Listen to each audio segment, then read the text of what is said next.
Chat, we are going to do, we've never watched anybody by this. So, this one is 13 vastly underrated sci-fi movies. So this should be fun. I have no idea if I've seen any of these, because I obviously have not previewed this. I don't quite recognize it. I don't think. But yeah, this should be fun. I'm kind of curious how many of these I'm going to recognize, how many you'll recognize. So, let's do it. Hey y'all, this is Darren Van Dam, and today I'm going to tell you about some of the best sci-fi movies released since 2001 that you have probably missed. These are new. Oh, then I might not know any of them. All the movies I discuss in this video can be found in the top there's a chance I may not know below, any of them. along with where you can watch them in your respective country. But my bottom pick on this list of 13 movies is Predestination, starring Ethan Hawke. This was directed by the Spirit brothers, who also did Daybreak. It's a really great vampire movie with Ethan Hawke. This one involves time travel, but it's very different from any other time travel movie I've ever seen. There are some themes that cross over to some other time travel movies, but for the most part, the way it's utilized Has anybody seen this? is vastly different from anything I've seen. With one exception, there is a movie further up towards the #1 spot that has a lot more in common with Predestination, and I think is done a little bit better.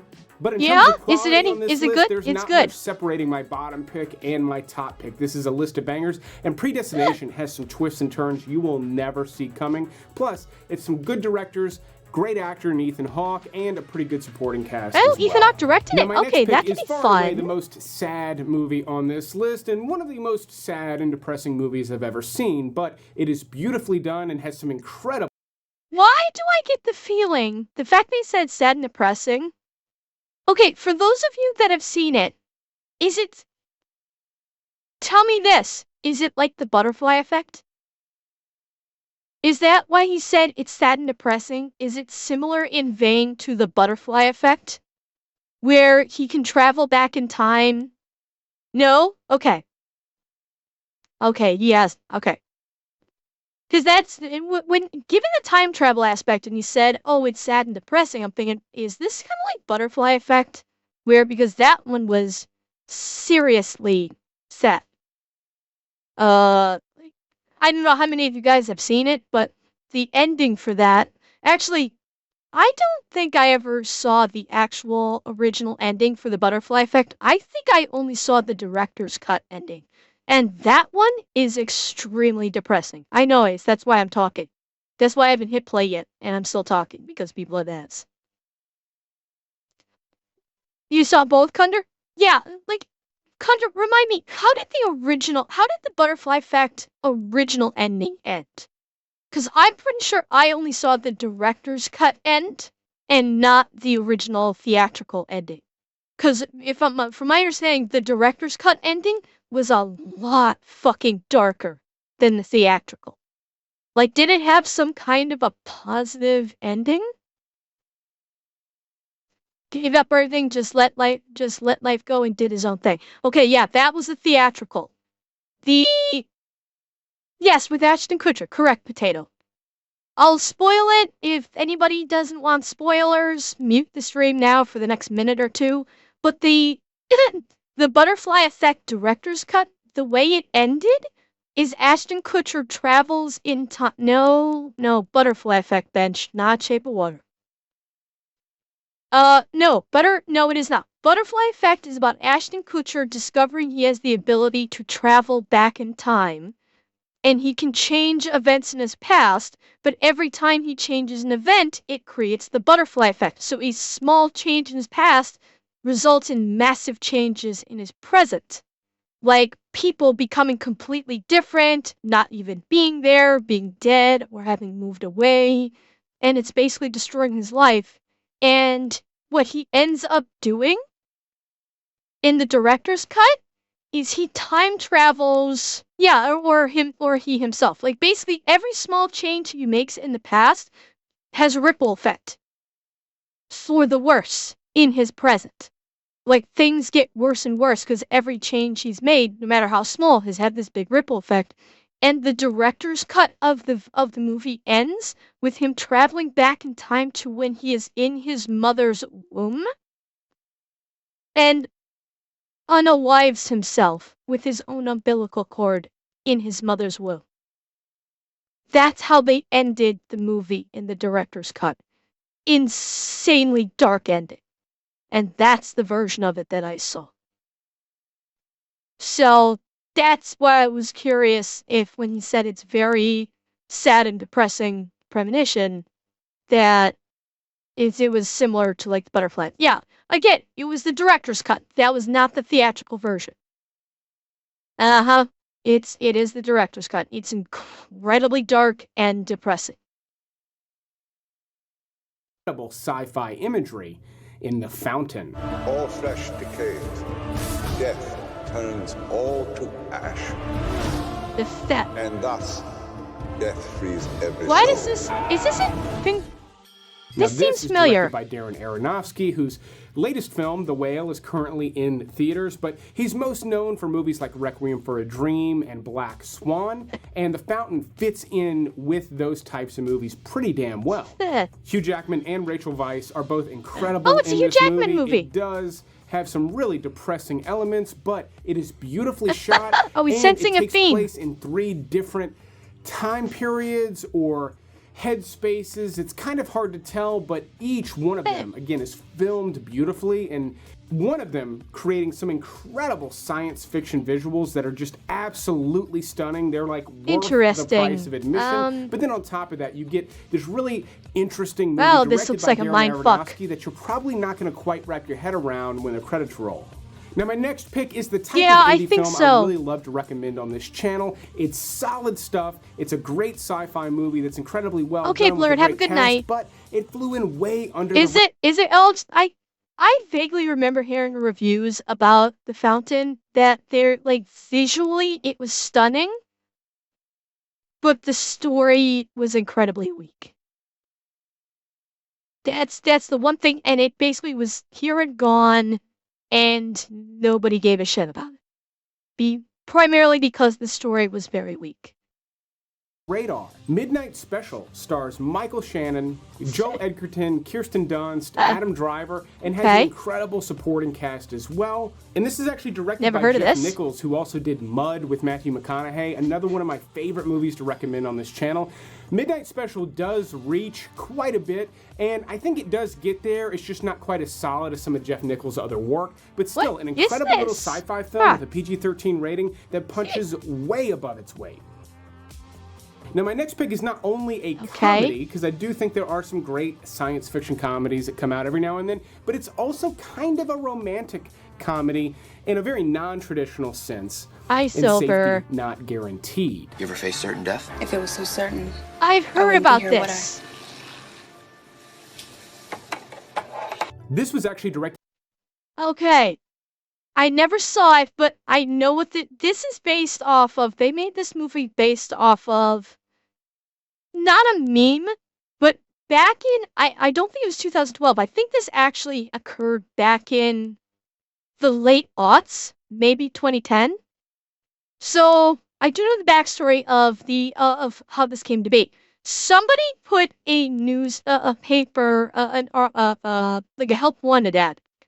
And it might have been a New York newspaper, I don't remember exactly, asking, advertising for an assistant's position. This person is claiming that they have a time travel device, and they're looking for an assistant, and that they claim they'd already time traveled once, and that their safety was not guaranteed. I don't know if it was ever revealed, if they ever found the person who put the article in the paper, if it was a joke, or what, but that news article was the basis for this whole fucking movie. They actually have that little help wanted article in the newspaper, which is, I'm guessing she applies for the position, and they just roll with it.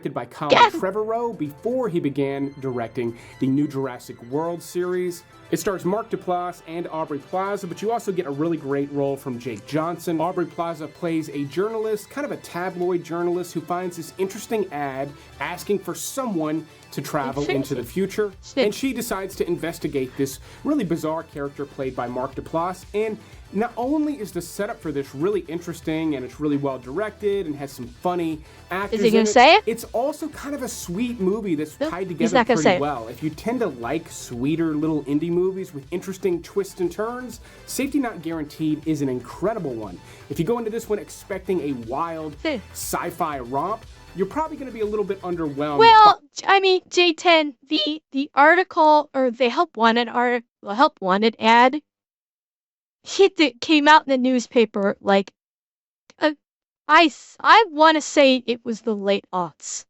like 2008, 2009, when that ad was posted. So it would be some pretty interesting viral campaign, but it was so obscure that it would fail to work as for Movie Hub. Like I said, I think that whoever wrote the movie saw the article and thought this would make for a great movie, and they wrote a movie. By the science fiction elements, but it's still such a solid flick, I wanted to include it here on this list. But I had to include another comedy in this list because it is far and away the best science fiction comedy to have come out this century so far. And it's also kind of disturbingly relevant today. I'm talking about Idiocracy. If you have one... Holy shit, I was gonna say Idiocracy. I didn't think it would have fit within this time period. Oh my god. No, Idiocracy is not underrated. Not at all. Okay, let's let him cook on this, and then we will expound upon Idiocracy. Bucket that holds 2 gallons, and another bucket that holds 5 gallons. Oh, it came out in 2000. No wonder. Did he not? Wait a minute. Did he not say he was only doing movies from 2020 and newer?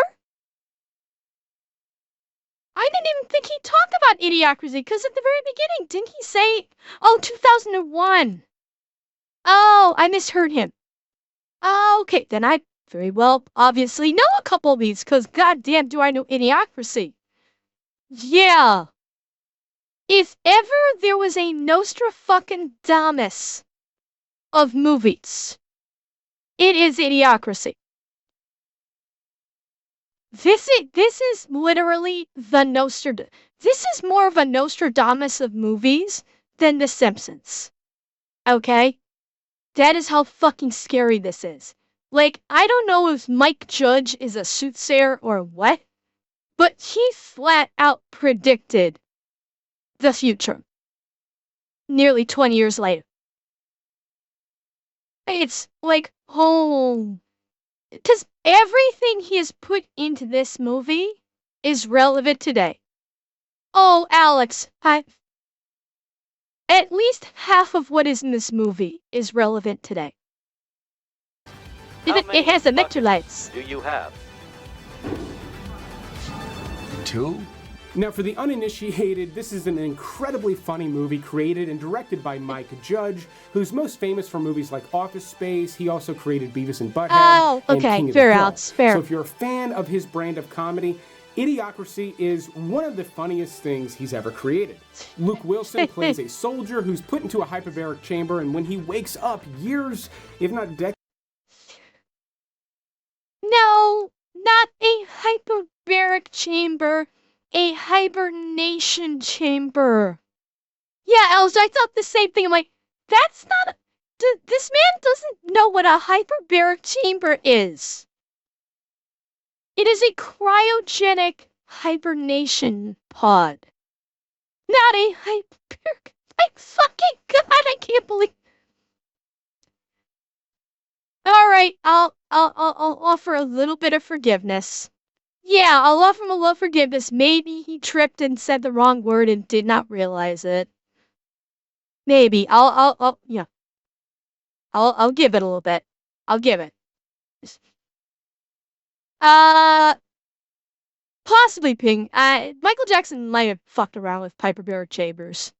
A lot of rich people do, I think, because supposedly it's like, if it's isolation and, hyperbaric chambers is what divers who surface too quickly and are at risk of the bends. A hyperbaric chamber is what people go into that has like 100% O2 into it to basically flush out the nitrogen bubbles in their bloodstream. And so they need to basically stay in a hyperbaric chamber for X amount of time to basically clear the excess nitrogen out of their blood. And so it is a room basically that is just pure oxygen and keep all flames away. Decades later, the world has become a vastly different place, populated exclusively by complete morons. And even though he was maybe below average when they froze him, he is now far and away the smartest. Again, incorrect.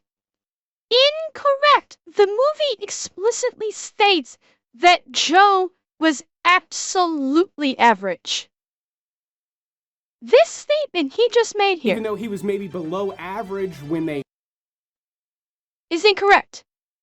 Joe and I think her name was Mia? I can't remember her character's name. This is Maya Rudolph, but I can't remember. I think maybe it was Jane. I don't remember. The two of them were chosen for the project specifically because they were completely average. Not below average, not above average, completely average. So, he is wrong on that. They froze him. He is now far and away the smartest man on Earth, and it is an incredible setup and an even better delivery. If you like silly humor and you've never seen this, Jim, it is probably one of the greatest And Terry movies Crews on was this great in list. this movie, You should make too. it one of the first things you watch, and it bounces around on different streaming services all the time. Okay, my next pick on this list is one of the more obscure. And okay, before we move on to the next one, if you have not seen Idiocracy, watch it. It's a funny movie. It might be a little bit depressing because so much of it rings very true for today. Too much of it, in fact. It's got some great actors. Luke Wilson is great. Luke Wilson does good as Joe. Terry Crews as President Macho is fucking fantastic. He is great in it. Who played his basically turns into his friend. I can't remember the actor's name. Maybe, but it's March of the Moron short story. Okay. It's a good movie. But it has become a bit depressing to people because so much of it is like, okay, we're seeing this today. Okay, bench, have a good night. That's why Idiocracy is a little bit depressing because we see a lot of it tonight. Or we see a lot of it in the modern day. Obscure movies on a list of obscure movies. It's titled Turbo Kid. This too bounces around on different streaming services. Okay, every I've few not months or seen so, this one. It is an incredible sort of 80s throwback movie with tons of blood and guts. Now, just by the initial look, it actually looks kind of like an after-school special or something. It's got this really interesting 80s synthwave soundtrack that's a little bit silly, a little bit tongue-in-cheek, and the movie is that too. It's fun, but then it decides to be this bloodbath of a movie as well, with these really wacky weapons, and it's incredibly well directed. This definitely feels like the type of thing, if you stumbled across this in... Wait, was that Michael Ironside? Was it? Was he like the bad guy? Oh. And wow. Oh, you're right, it is. Synthwave sound. Oh, you're right, it is. I forgot how big he got. Yeah, I forgot how big Michael Ironside got. It is him. And interestingly enough, he's You know what? You know what I thought? The first thing I thought of when I saw this, for a second I'm like, wait, are they trying to do Mad Moody from Harry Potter? Because this looks like fucking Mad Moody from Harry Potter. I thought for sure that's what they were going for a second. Yeah, it does look like an 80s movie. It does. Thank you for the prime. Waterworld? Huh. Okay. Well, yeah, it's like it all has that 80s feel. Because some of these studios are realizing 80s movies are fucking awesome. And they're trying to bring back that aesthetic. And apparently, some of you guys, I guess, have seen this. Turbo Kid does a good job of it. You know, I wish Hollywood would do more of it and bring back that 80s aesthetic. Because there's a reason why people are longing for it. The 80s movies are great.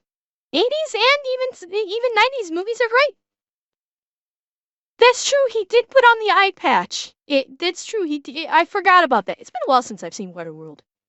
Yeah, he did put on that eye patch, didn't he? Synthwave soundtrack that's a little bit silly, a little bit tongue-in-cheek, and the movie is that too. It's fun, but then it decides to be this bloodbath of a movie as well. This definitely feels like the type of thing, if you stumbled across this in the 90s while you're channel surfing, it would have been one of the greatest things you've ever come across. Yeah, now, it's hiding out on that's different not a bad streaming thing. services. Again, go to that top pinned comment down below, and I've painstakingly listed out where you can stream them in a handful of countries that I know watch my channel. Cool. All right, my next pick is one of the bigger ones on this list, but still, I think highly underappreciated, which is why it makes this list. Okay. Dread. Freeze! Fuck yes! Fuck yes! Chat, were we not talking about this in the fucking Discord today? For those of you in chat that were not on the Discord today, we were talking about this in Discord this afternoon. Exactly, Dowlin. Let's fucking go. This was an awesome and criminally underrated movie. Yes, Carl Urban kicked fucking ass as Dredd. He was fucking awesome as Dredd. This movie is so criminally underrated. It showcased Dredd so much better than the Stallone version. And yeah, Revan, it flopped, and I talked about this in the Discord today.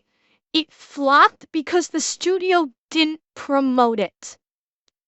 That's why Dredd flopped. The studio did nothing to promote it. It flew under the radar, so very few people knew it came out. And once it got onto DVD, it developed a cult following, and people fucking love it.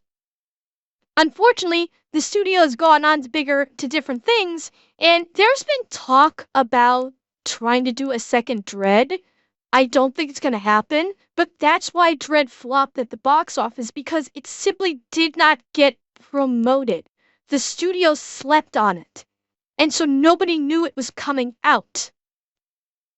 But holy shit, was this a great fucking movie. It was a dark, gritty, violent as fuck movie with Carl Urban playing Judge Dredd the way Judge Dredd is. He doesn't take the fucking helmet off. He's very, black or white when it comes to the law. And the coolest thing about this is, this seems like it should be like something that is like epic. Like what he does is like this big, like monumental fight through a massive, basically city skyscraper. It is a huge fucking battle of him literally versus an army, and it is literally at the end just a Tuesday for him.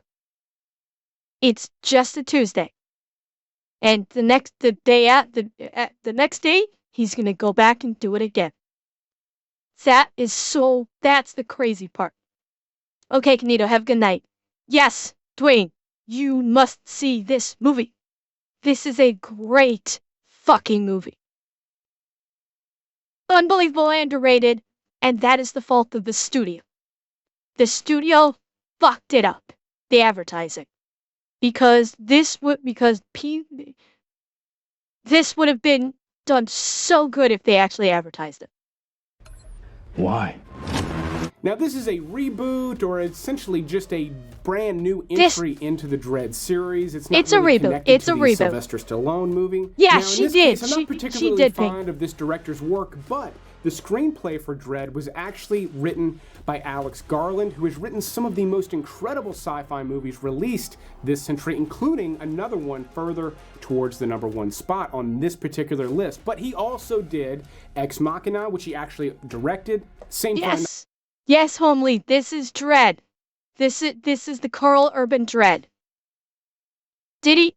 Yeah, he did, Dallin, he did. I vaguely remember watching Drinkers reveal that. Oh yeah, it's just fucking great. Well, I mean, DJ, it's a reboot of the franchise. It's like, basically, this Dredd and Stallone's Judge Dredd have nothing in common. Absolutely nothing. They are completely separate movies, completely separate universes. And, well, that's why I said, Revan, he does not take the fucking helmet off. The entire movie. Not once. And he is like, he is, on, this is, what I was saying in the Discord is that basically the Stallone movie was full-on camp because the Stallone movie was a victim of the 90s superhero thing, where they basically took all of the 90s superhero movies and they made them stupidly campy. Dredd came out in the 2010s when superhero movies were now being taken seriously, and they went serious, dark, and gritty, and it was all the better for it. Annihilation, and then he's probably most famous for writing the screenplay for 28 Days Later. So a heavy hitter of a science fiction writer, and he did a killer job with the Dredd Oh, he did a fantastic fucking job with nobody this. saw coming back when it came out. No one expected this to be that good. Even fans of Dredd They didn't promote were not it. really expecting this to be a killer flick. And you don't need to know anything about the history of this franchise to thoroughly enjoy Dredd. They set everything up that you need to know for this story in the beginning, and again, it's all done pretty flawlessly by an incredible director. And I'll also give credit to Carl Urban for playing Dredd. He never felt the need to take his mask off. He plays the character straight down the middle and really does. Okay, let's not fuck with it. It's not that Carl Urban didn't feel the need to take the helmet off, not a mask, helmet. It's the writers and the directors said, we are treating Dredd like he's Dredd, and Dredd doesn't take his helmet off. Whereas with the Stallone movie, they took the helmet off because you've got Stallone in the movie. We want to show off Stallone. That's why that's why he spent the majority of the fucking movie without his helmet on. Oh, I have zero doubt Urban 100% agreed with it, Pink. I have zero doubt about that. But let's not fuck with it that it was like, oh, Carl Urban chose not to take the helmet off. It was the writers, the directors, the creative staff, and Carl Urban was 100% behind him with it. So it's like, let's not fuck with it. Brittany, I don't believe so. Canonically speaking, I don't believe Dredd is supposed to be a super soldier. He's just basically a cop that is goddamn good at his job. Bottom line. The super soldier thing, that was the Stallone movie. I think they did that, perfect soldier, perfect judge thing. That was, I think, something strictly for the Stallone movie. I do not believe that was canon to the original Judge Dredd comics, and it certainly wasn't in the Dredd movie with Carl Urban. At least to my understanding. I could be wrong, but I do not... It's complicated? Okay. Genetically created, but it has no special abilities. Okay. No, Dredd was in Mega City 1. There is no Detroit in the Judge Dredd universe. There's basically like a handful of mega cities. The rest of the planet is a wasteland. Kill it in this movie. Okay, before my next pick, I do want... Okay, chat. 2 seconds. I have to go. All this, like, I've been drinking a lot of coffee and I'm getting very excited. I need to run to the bathroom. I'll be back in 2 seconds. Okay. I'm back. Let us continue. I want you to keep in mind, this is a list of some of the absolute best science fiction movies released in the past 22 years, and my next pick was created for a shockingly low amount of only $7,000. $7,000, not $70,000, not $700,000. $7,000 is what it took to create Barman with weapons?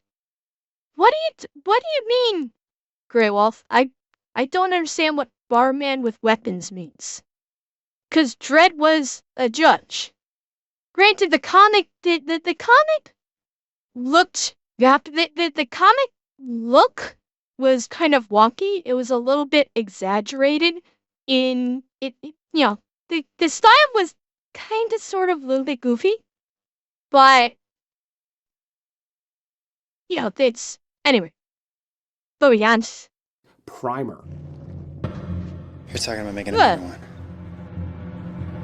You're talking about making a bigger one. Now, even though Predestination had a much bigger budget and did a great job with the time travel genre, Primer takes things to an incredible level. Okay, I've never seen this. Movie gets so twisted. It is on a Christopher Nolan level. Some of you might even think it's more intellectual than most Christopher Nolan movies. So much so that it is incredibly hard to follow, but I'm telling you, this is a solid movie that you can follow if you're paying attention closely. So much so, you could retroactively look up how the time travel works. People have made grids and things for this movie because it has turned into a cult classic. Well, Revan, let me just say that Tenet kind of skewed me poorly towards Christopher Nolan. Because Tenet is just a clusterfuck of nonsense. I like some of his stuff. I like the Batman Begins and the Dark Knight. Dark Knight was fucking masterpiece. I hated the Dark Knight Rises. And Interstellar was okay. I did have some issues with it, but overall it was a decent movie. And then Tenet was a mindfuck in a bad way. It wasn't a mindfuck in a good way. It was definitely in a bad way. So saying something is very Nolan-esque is and of course, leave us not forget Inception. So it's saying something is very Nolan-esque is not the not quite the positive affirmation in my eyes that some people make it out to be. He's making an Odyssey movie, so he can't mess it up. Revan, wanna bet? What do you wanna bet? Saying that somebody is making X, Y, or Z movie so they can't possibly mess it up, that is just begging for a hold my beer moment, okay? This movie is a mind-fucking good way. Okay, well that's good, Bigglesworth. Now, this is one that does hop around on different streaming services, but I do find that it disappears at times for long periods of time. So if you love sci-fi movies, if you get a chance to see Primer, do not pass it up. But with that, we're going to move on to one of my personal favorites on this list, and really one of my just top science fiction movies of all time. It, too, was written by Alex Garland, but was directed by Danny Boyle, one of my favorite directors of all time, a director. Is this Sunshine? I can't remember when it came out. Is he about to say Sunshine? Because Sunshine is a Danny Boyle movie that I'm familiar with. I've seen that movie. That was an interesting movie, to say the least. Let's see if that's what it is. Responsible for classics like Trainspotting and 28 Days Later. I'm talking about Danny Boyle's Sunshine. This too has Boom! I'll take my win now. I will take my win now. Boom! Oh. How many of you guys have seen Sunshine? How many of you seen this? It's a pretty good movie. Couple issues with it. I did have a couple issues with it, but I did think it was a good movie. Okay. yeah, Elge, especially towards the latter end. There, I agree. There were pacing issues. Um, basically tornado. Yeah, basically. Like the concept is the sun is dying. This quick and dirty plot synopsis. The sun is dying, so they have to send this massive ship called the Icarus II to the sun with basically a absolutely massive multi-stage controlled nuclear bomb with the purpose of firing this package into the sun, detonating the nukes, and restarting the sun. And it's about this ship that's heading there, and the stuff there, the stuff they encounter along the way. So it's sort of like, it's a sci-fi space adventure. But they did combine it with horror. Yeah, I was going there, Kevin. They're like towards the latter half of the movie, it injects like a horror element. That's where it did kind of start falling apart a bit. Cut rugged in a way, kinda sorta. At its very, very, very core. Haha. Yes, but there is a very divergent difference between the two. Horror how it's hard to get into it being brief about it. The basically they stumble across the quick and dirty. They stumble across the Icarus One, the ship that was lost. They go to board it so they can try and get its nuclear payload and transfer it back to their ship, so they can have they'll have two chances to facilitate the sun restart instead of just one. And basically, it starts injecting like a horror element. It'll take too long for me to really go into it. But it was like it was a horror movie facet that got put into a sci-fi movie that just didn't work, unfortunately. Not really tornado. There is some of that, but that's not the horror element, and it's just it was it they put it in like the last quarter and it just didn't work. Unfortunately. When you're starting off in primarily sci-fi and then, 3/4 the way through, you like, okay, now we're gonna do this mindfuckery horror element. It didn't work. That part of it. Overall, though, I thought it was a pretty decent movie. Killer cast with Cillian Murphy, Rose Byrne, Chris Evans, Michelle Yeoh, and more, all on a spaceship on a journey to the sun to set off a nuclear payload to reignite the sun because it is dying in this story. Correct, That's the only Rex, setup you need, and what you need to know about Sunshine is not only does it have some incredible visuals, I mean like Stanley Kubrick level visuals in this movie. It's they also did have very great thoughtfully visuals. directed, and really maybe could have earned the #1 spot on this list if I was going off solely on how underrated the movie is. This one was just vastly overlooked and still holds up today as one of the greatest sci-fi movies of the 21st century. It was a good movie. I'd still recommend Okay, seeing my next pick is easily one of the most interesting time travel movies I have ever seen. It does come from Spain. Okay. Odds are you'll have to read subtitles depending on what streaming service you find it on. They may not have a dubbed version. But I'll say Time Crimes was also one of the top picks on my very first movie list here on this channel. In this movie, a man sees something Never heard of suspicious in this. the bushes. I'll go ahead and spoil it. It's a half-naked woman. And when he naturally goes to investigate, he ends up getting sucked into this wild time travel plot, of which I will give nothing else away. But it gets dark, twisted, it doubles back on itself, and unlike Primer, it's a lot easier to follow because the plot itself becomes so complicated. The time travel mechanics are kept fairly simple and easy to follow. Wait. I think I already know. See, time travels back in on his own timeline because the person that he saw was himself bandaged up. They've done, this is 12 Monkeys. This is like fucking 12, this is kind of like 12 Monkeys. Okay, hang on. We're at 11:17. Hang on.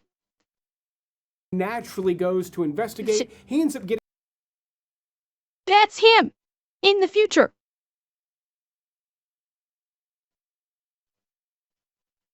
Time travel mechanics are kept fairly simple and easy to. Yeah, it's him. Because he put the bandages on his face. Yeah, it's fucking 12 monkeys. And easy to follow. I loved it for that. And it just. Then,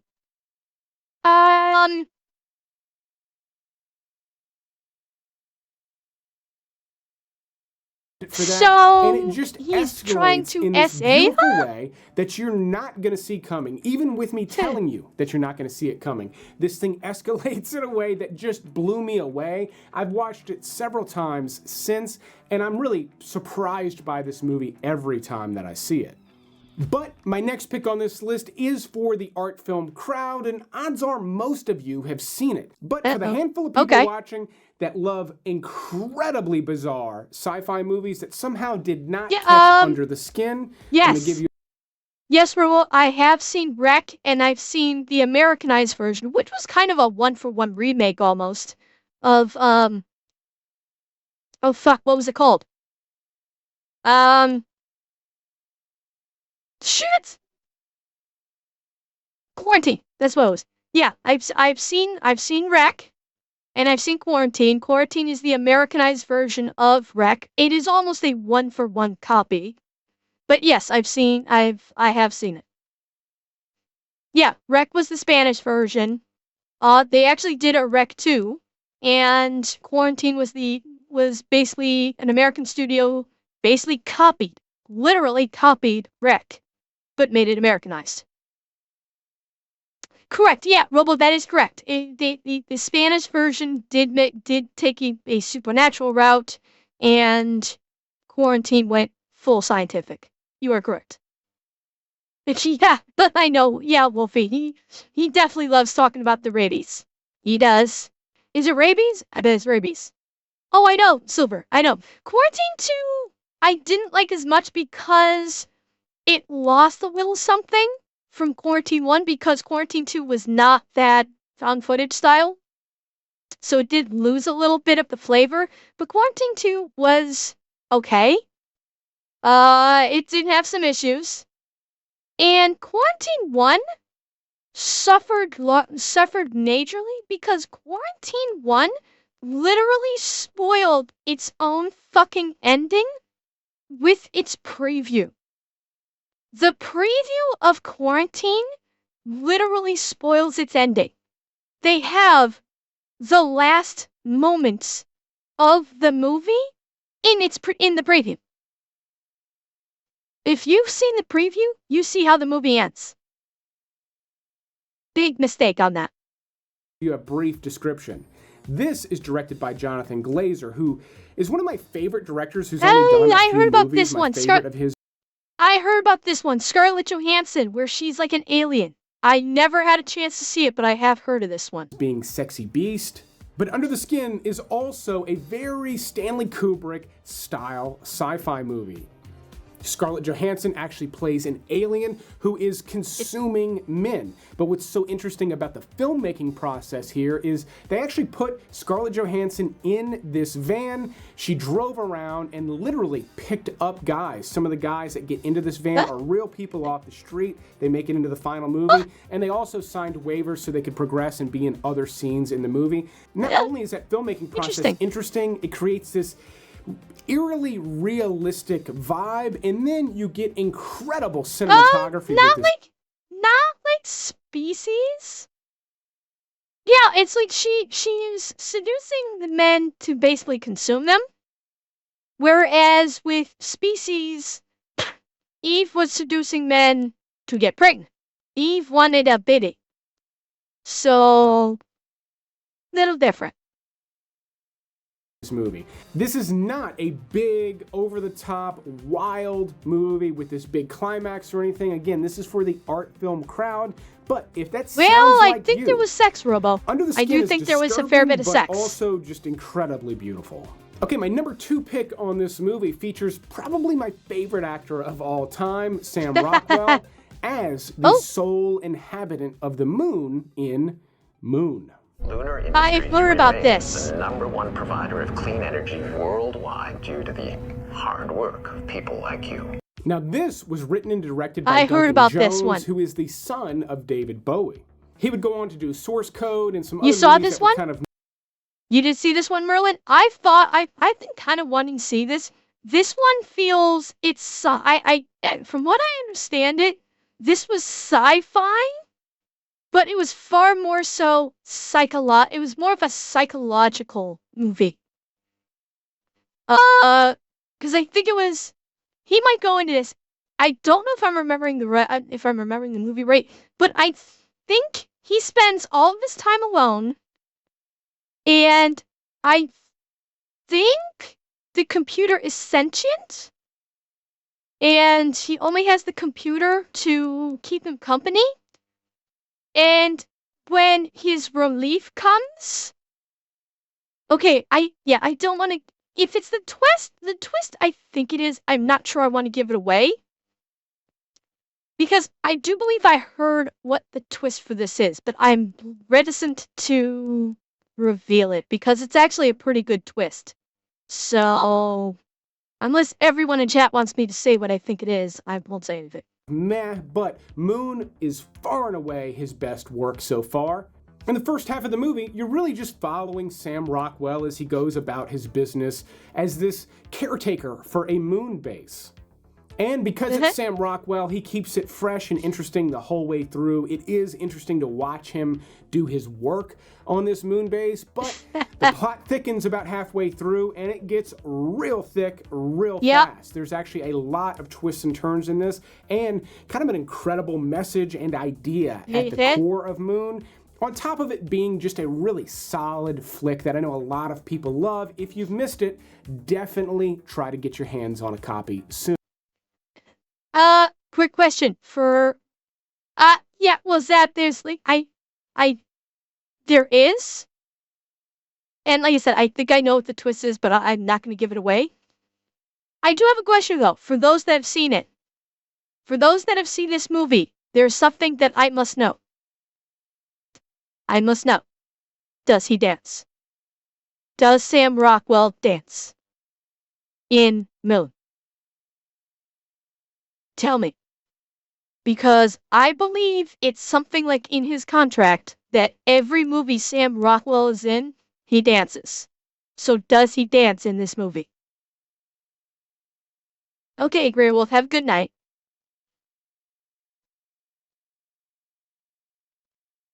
Does anybody know if he dances in the movie? Oh, damn it. Okay, I suspect he does, because like I said, like every movie he is ever in has a brief moment or scene where he dances. And I'm pretty sure he has it in his contract. And then believe it or not, my number 1 pick is one of the more recent movies on this list. It's also one of the most over-the-top, action-packed sci-fi movies on this list. Okay. Upgrade. Son. Hey! Who's seen this one? I've seen this one. Who else has seen it? Yeah! This was a good movie. I try to remember that there was one in comparison. It's often compared to. For the life of me, I can't think of what other movie it is. No, I remember at the time when I saw it, it was compared greatly to another film that, like a bigger budget film, a major Hollywood film of a similar type that failed miserably. And this one was much lower budget and did the concept so much fucking better. And Timmy Blueberry, thank you for the follow. No, it's not Tom. This wasn't Tom Hardy. This is not. It's not Tinu Tom Hardy. The main actor in this was actually quite good, and the idea is actually quite good too. It's it was a good movie. It was a really good movie. You wake up in the past. Yeah, Cirque said something similar right before I damn near cut his head off. Now, this was written and directed by Lee Winnell, who's most famous for creating the Saw series, or at least the beginning of the Saw series. So if you're a fan of that, you have to watch Upgrade. But even if you didn't like Saw, while Upgrade does have some horror elements and a little bit of gore, it really is a thoughtful science fiction movie that just has some hyper-violence at times, but not enough to really turn most. I'm not sure you'd call it thoughtful sci-fi.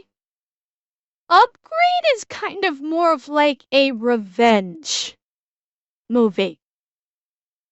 It's like there is some like thoughtfulness and thought-provoking moments in it, but Upgrade is kind of a revenge movie.